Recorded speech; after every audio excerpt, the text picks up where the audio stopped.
Howdy everybody, how y'all doing?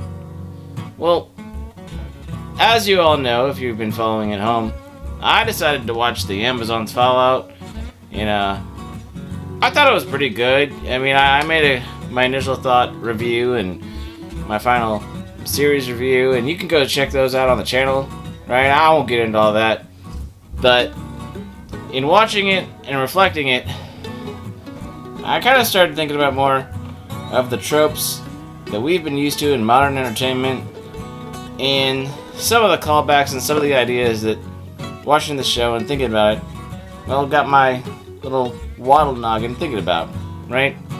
So,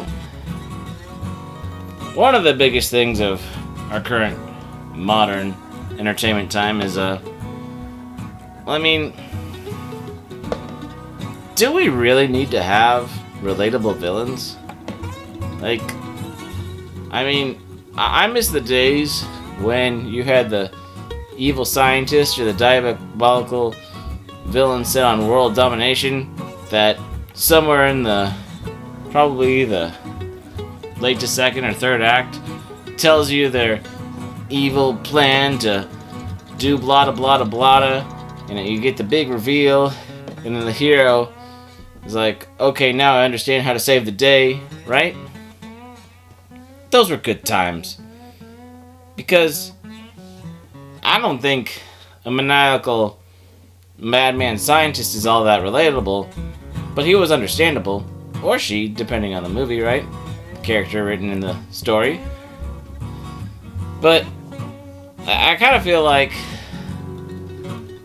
we've gotten into this relatable villain, anti-hero's journey stuff, when, can't we work on having relatable characters, right?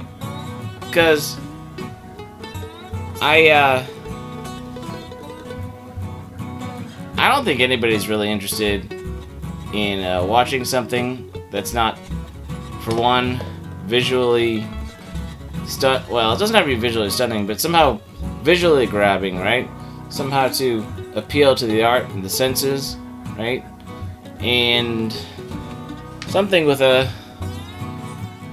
somehow relatable characters, or a story that somehow connects to the human condition. I mean, there's stuff like that Pixar intro with the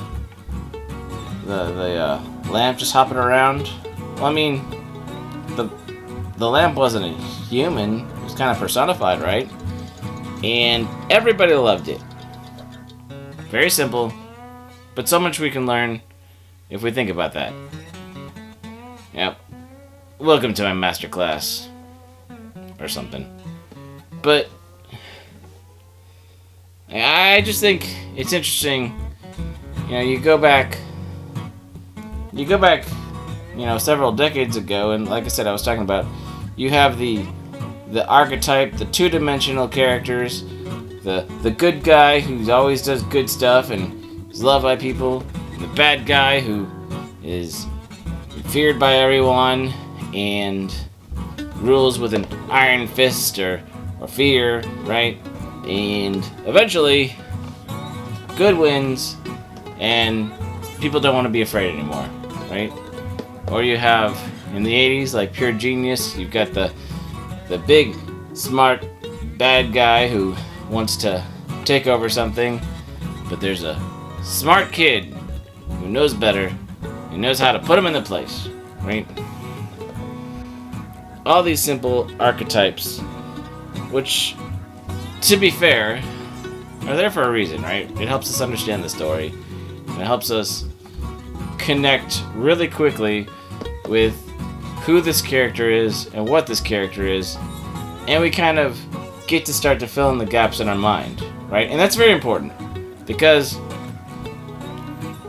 with shows and movies where we're not sure what archetype this person falls into, and they're kind of confusing in how they interact with everybody, our mind has trouble filling in the gaps, understanding what the writers and the directors are really trying to show us, when we have to make it up all on our own.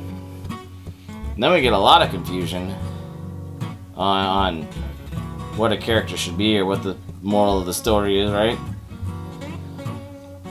I also want to say that I feel like in the in-between years, like 80s, 90s, especially into the 2000s, we got these sort of things where it wasn't about good guys or bad guys anymore.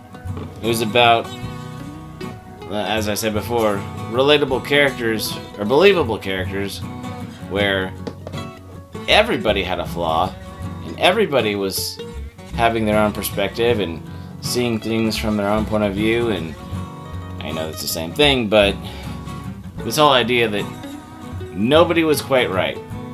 And conflicts between governments and espionage, you could see that both sides had the point, and both sides were trying to do what they thought was best for their respective country or side, but we also saw that they were all fallible, and they all kind of miss something from time to time. And those personally are my favorite kind of stories, because you get to see people wrestle with their own issues and their own sides, right? And see the gaps, right? And either you try to justify it, or you dig and find holes, and you realize that the situation is different than you thought. And then at the end of the second act, there's a big twist, and the movie becomes more engaging, right? So all I'm saying is, as much as it was easy for a lot of people, and me too at times during the Fallout series, to just jump on a two-dimensional trope and talk about modern entertainment and writing, I also think, if you think about it from a story perspective, that there's a lot of stuff that feels like a callback to an even earlier era, right? And it's not lost on me that Walter Goggins' character kind of does feel like an anti-hero. Kind of feels like the main character of the story, almost. And yep, here's another Marvel reference. Kind of reminds me of Deadpool, like when he takes off his mask a little bit. Somewhere between Red Skull and Deadpool, right? I'm just saying. But as for me and my waddling kind, I would just say it was a breath of fresh air, and I really hope for more entertainment to continue in this way, the way that, like, the Netflix live actions of Yu Yu Hakusho and One Piece gave us story and characters that we could rally around and feel their excitement and their passion for life and their desire to connect and be a part of something in their own story. Yeah. I guess watching decent entertainment and inspiring entertainment, well, makes me want to be more entertaining for all you guys too. So, hopefully I've been able to do that.